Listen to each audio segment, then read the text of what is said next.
Hello everyone, this is Kelly Beard of KarmicTools.com, and this is your weekly forecast for April 3rd through the 9th of 2022. So it's April 1st, and I'm posting the April 3rd and April 10th weekly forecast. That's 2 weeks at the same time because I will be doing the Olokun Rising ritual. See the details below, and I plan to be in Oakland or Tampa near the ocean on April 17 to 14. These major rituals do take on a life and timing of their own, and I cannot promise to be anywhere near a computer on those days, but I promise to come back and share all the magic in the April 17th forecast. So let's dive into April 3rd through the 9th of 2022, which kicks off on Monday, April 4th, with Mars conjuncting Saturn.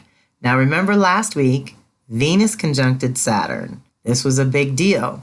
Venus and Mars are a little tag team right now, but Venus moves a little faster, so she's the initiator. So she hit Saturn first to reorganize our values and priorities where our relationships and finances are concerned for the most part. I mean, it's anything we value. It's everything we care about and our kinship with others that needs a reality check and a reset that is underway in Aquarius, which means sovereignty for the individual within the context of our partnerships and communities and the world and all that. Mars getting with Saturn is shifting our choices, right? We shift our values first, and then we act on those values, correct? So now we're going to reset something that only happens every 2 years with Mars and Saturn, but only every 30 and probably more than that to get Mars there at the right perfect time to be with Saturn in Aquarius specifically. So this is a big deal because Saturn's wrapping it up there and about to move on into Pisces. And now I'm kind of curious.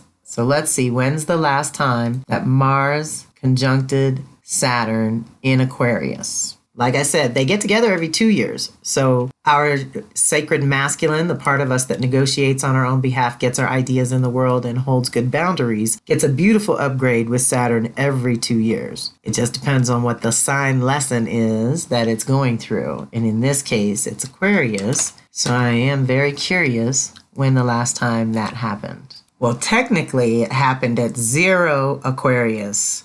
March 31st of 2020. So they got together the minute Saturn went into Aquarius. That's powerful. And now we're getting our second chance at 22 degrees. So that's about 2/3 of the way through. But before that, last time Saturn was in Aquarius would have been 1992. So if that year rings any bells, I would be curious. So any conjunction is an initiation, and Mars rules who you are and what you want, while Saturn rules your definition of reality and your physical limits, along with your roles and responsibilities. If you are feeling frustrated, you may need to clarify your desires more, then take tangible, practical steps toward them. Anytime Saturn is involved, it will depend on your personal nature, as some thrive on structure and good boundaries, while others buck the system and want to do it their way, which causes its own types of conflicts in the world, as I'm sure you know. Sometimes this energy manifests as action being restricted and the anger that follows. So you can either be angry and feel restricted, limited, and unable to move, or you can see this energy as an opportunity to define the right choices to take and strategically plan to take them when the universe is more supportive. Deep breath. This energy requires us to slow down and double check the plan. If you proceed consciously, your plan has a better chance of success than if you were reckless and impatient, giving in to Mars impulses. You may experience a blockage of some sort, whether internal or external. You feel this tremendous urge to move forward in your life, but seem to find blockages and limitations with every effort. That is likely your perception rather than the reality. So ask yourself if you feel somehow inadequate to the task at hand, or if you are dealing with some personal fears around this issue. Remember that fear is false evidence appearing real. So try to release the fear and reclaim your inner authority to create and lead your own life. If you don't, your outer circumstance only becomes a reflection of your inner belief. You will attract criticism and delays and repel support and protection. Take your grand vision and figure out 3 small steps you can take, even on this restricted level, that will still take you in the direction of your goal. Mars links up with Saturn every 2 years or so. So even though it is an initiation, you may be better supported for cultivating, planning, working behind the scenes, doing the detail work and foundational work, often known as the grunt work, that is necessary to support the grand vision when the time comes to fully express it. Okay? Deep breath. I've talked a lot about this in the Venus circle because this cycle is ruled by Capricorn, which is when we get responsible and we renew our dedication and commitment to certain things and people and circumstances. We get focused on our resources and our material and personal emotional security, right? If we do this well, y'all, during 22 and 23, 24, 5, and 6 can be amazing. There's such powerful energies coming around the corner for renewal, for rebirth, for being in a completely new position to respond in completely new ways. And if we're still dragging or exhausted or messed up in some way over the past 2 years, we're not going to get all the benefit out of the really positive, fiery energies coming down the pike. So the idea is to stabilize, strategize, organize, get your base foundation and your basic protections in place for yourself, you, the individual, and then start thinking about the rest of the world and what you can do to contribute there. But this is very big, y'all. And like I said, Mars and Venus just reset in Aquarius. Saturn's wrapping it up. I have a little extra paragraph here. Saturn in Aquarius is 2020 to 23. Basically, it's a 2.5 to 3 year process with Saturn moving through a sign. During this time, we will learn about self-sovereignty as well as local and global communities. This is the dawn of the age of Aquarius, when we get to be our individual selves with full conscious awareness that we are an intricate piece of the whole at the same time. Saturn's sojourn through any sign will first dig up the weaknesses and unstable aspects so that it can reorganize with the values and priorities of now. We are literally ending an era when government elite got to run everything, and now humanity is going to shift and learn how to be self-governed and self-contained within each community, starting with the one that we actually live and function in. Venus and Mars just initiated a new cycle in Aquarius, and now they will each ground the new reality, purpose, roles, and responsibilities for the sacred feminine and masculine, which is how any of us create anything in the world. Their reset at the only time in 30 years that Saturn is there is a big deal. We can set the tone for the next 30 years in a tangible way with Saturn's help. Last time Mars initiated a new cycle with Saturn in Aquarius was 1992. So, like I said above, think about that. Some of you were born then, I get it. But this is your culmination. You're probably close to your Saturn return. That was Monday the 4th. Then Tuesday the 5th, Venus enters Pisces until May 2nd. Now remember, I said they're a little tag team. Next week, Mars enters Pisces, but stays for a little longer until May 24th. So, Venus moving through Pisces activates the values of healing and wholeness. It is the most creative and inspiring for artists or healers, activists who care about all life on the planet. And for the rest of us, perhaps a little of that fairy dust and synchronicities will rub off on us too. It is a good energy to reflect on how you will infuse your spring goals with soul and beauty. Later in the spring, the energies are going to get active and fiery. So let's use the cool waters of Venus and Pisces to reconnect with our own intuition about what might be worthy of our attention and investment this year. I also cooked up this little list of light and shadow of Venus and Pisces, so enjoy. This Sea Goddess by Jessica Meredith is just one of my very favorite pictures, and as soon as I saw it, I was like, oh my God, that makes me think of Venus and Pisces. So I hope you enjoy that graphic as well. That's in the blog if you're listening to this and you haven't seen it yet. So the list for the light of Venus in Pisces is being mystical, magical, imaginative, and devoted in love. Spiritually anchored with innate self-trust. Okay, this is the part of us that can really tune in to spirit and our intuition. Ability to heal and integrate fragmented relationships. What do we say about making things whole again? Valuing intuition and knowing your connection to source. Dissolving boundaries so greater love can emerge. Maintaining the connection between body and spirit.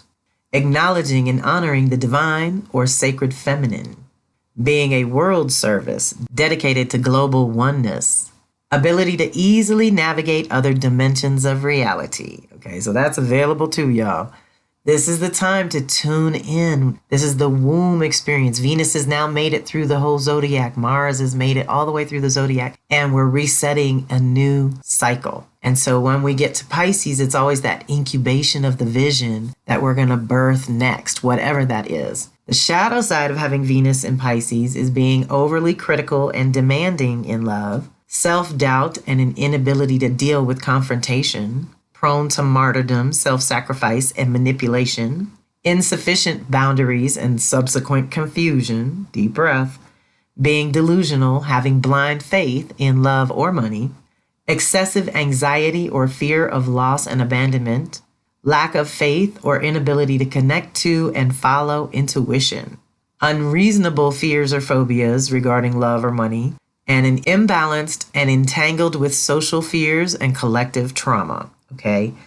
Part of that is probably because many of you have probably heard me say that Cancer is the empath, Pisces is the intuitive, Scorpio is the psychic. What ends up happening is those are the parts of us that pick up signals, right?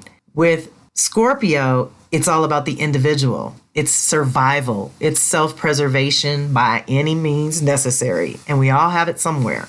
Cancer feels it for the family. They pick up on all the family signals, or that part of your chart is where you pick up on all the family dynamics or what went on in childhood that made impressions, but maybe wasn't talked about openly, right?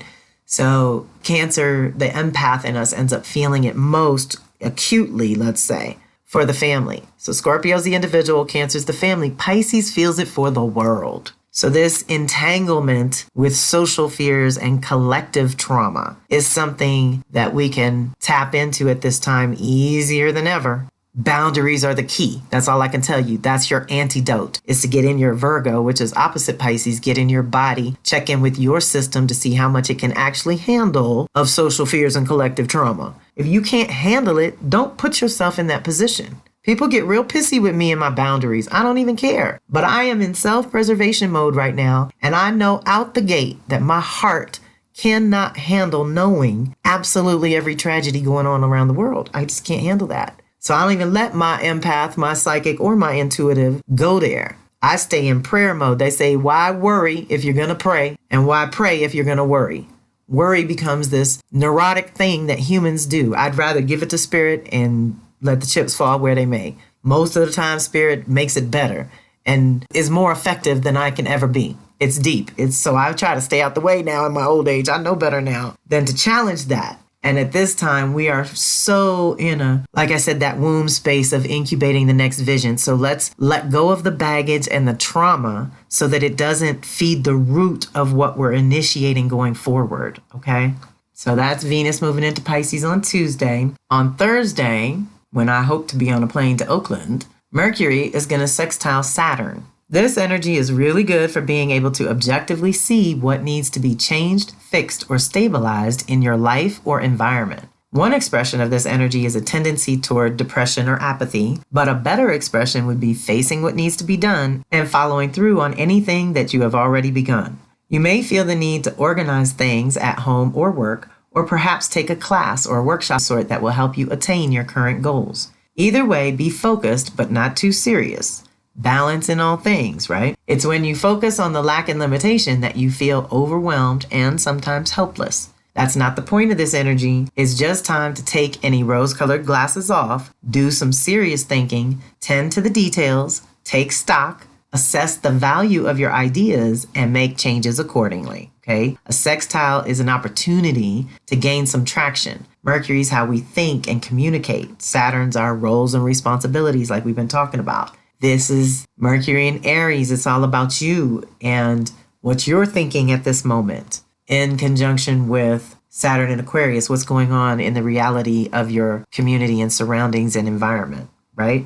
So there's a connection right there. Powerful. Friday the 8th, Mercury sextiles Mars. So remember, Saturn and Mars are together. So of course, Mercury is going to hit them back to back. This is a healthy selfish energy, also known as self-preservation. Do not hold back this week. If you have a big dream or serious goal that you have been working toward, then this is the time that may attract the assistance you need from the universe. This is definitely a quote-unquote work energy. However, it brings with it the caveat that it is best if you work alone on something important to you.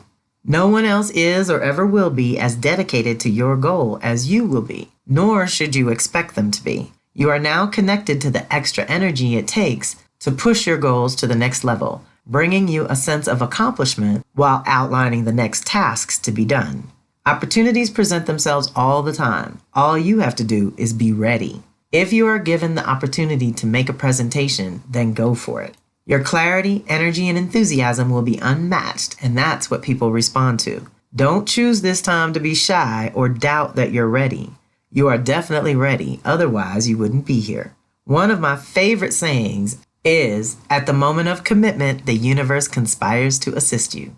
It's time to decide if you are committed and how truly committed you are to your own success. Deep breath. And let me just say, that is Friday when I will be in the thick of the ritual. I'm so excited. I want to be with some people for this, though. I'm happy to go be a solo mermaid. I will do that if I have to. But we're checking flights and hoping that my angels that are my travel agents work this out for me to be in Oakland with Yeye Louise Satish.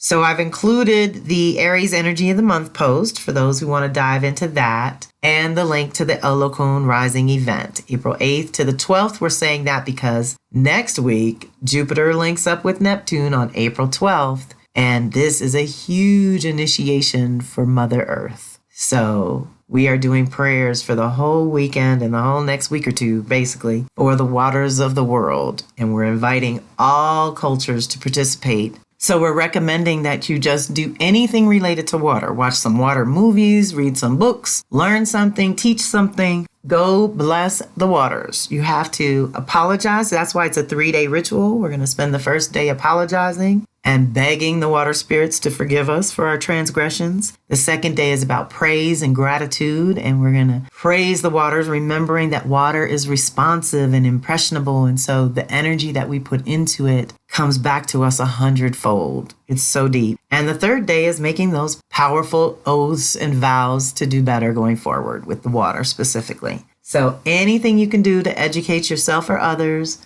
make that connection to your own emotions, make that connection to your own energetic flow, creative flow, and cash flow, like anything liquid, all your liquid metaphors. That's what we want to think about right now. How does that work? And when does it go wrong? When it's stagnated, right? So we know that water energy has to flow. We don't want our oceans choking on pollution. We need Mother to have a day or two here and there to rest and replenish. You wouldn't expect your actual mother to stay up 24/7, 365 for your whole 21 years of raising you. You would never expect that. Mother needs a break every now and then. And I keep reminding people that one day into COVID, when we stopped the planes, trains, and automobiles, we stopped the ships and the humans for a quick pause, Mother replenished. So we don't even need years. If we could just give her a day a quarter, that'd be 4 days a year. Out of 365, you can't take 361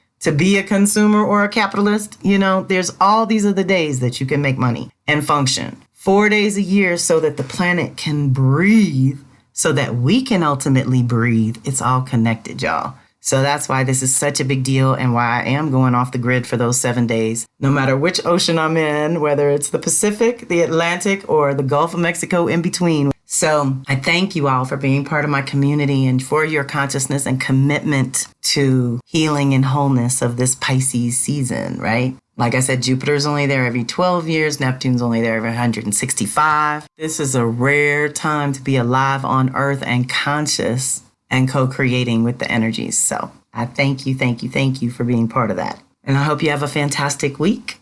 Reach out when you need to. This is Kelly Beard of Karmic Tools signing off.